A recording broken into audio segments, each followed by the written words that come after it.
Well, as a family, we like to be outside as much as we can, and our yard is really an extension of our home.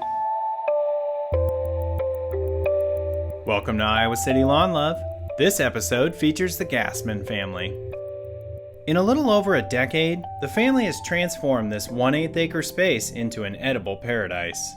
Iowa is just such a fantastic place to grow edibles. We have abundant, fertile soil. We have amazing access to water. It makes us happier, healthier. We eat food that's directly outside our doorstep, so there's a huge environmental impact to that. Flashback to 2011, when the Gassmans first bought their home in the Longfellow neighborhood. When we moved in, this was all turf grass that surrounded the entire side yard and backyard. It's now undergone a dramatic transformation. Over time, we've added things slowly. The trees in the front came first, and then we moved into this hillside and started planting it with fruit bushes. So we have blueberries, honeyberries, gooseberries, and currants all on this hillside. The fruit is beautiful and abundant. I think this tree alone has produced over 50 pounds of cherries. It's a space that also grows curiosity. We have quite a few edibles planted in the side yard, which our neighbors and community help themselves to, and we fully welcome that. And it is where conversations happen in our property. People ask questions, what are you doing here? And we have the amazing opportunity to say, well, why don't you pick a piece and see what we're doing here? And they'll taste something amazing. As a family of 5, someone is always hungry. This is our main kid picking strawberry area. It's perfect height for them to forage along for berries. And again, that seasonal effect of that. We wait for the strawberries. We're excited when they come. It's something special.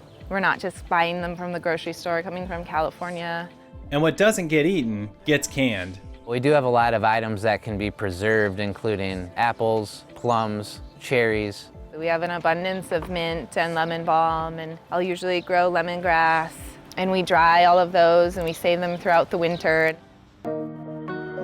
In the backyard, the food production blends in seamlessly with space for kids. There's really no threshold between what is garden, what is kids' play space, what is lawn. It's all intermixed. I could pop up and pick something to eat. I'm enjoying watching the kids play just around the corner. It's a space really with no boundaries.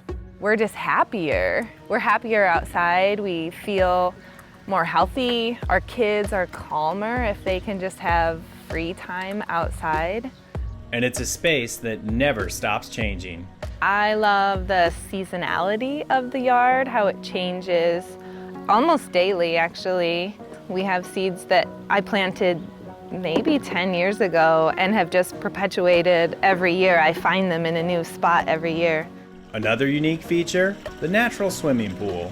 So water is filtered through the gravel substrate. The plants take up any dirt and keep the water pretty much absolutely clear. This feature attracted attention from more than just the neighbors. We started hearing a frog. It's a gray tree frog, and we hear it every night. There's dragonflies that'll come and swoop the water. We have monarchs that lay their eggs on the milkweed here.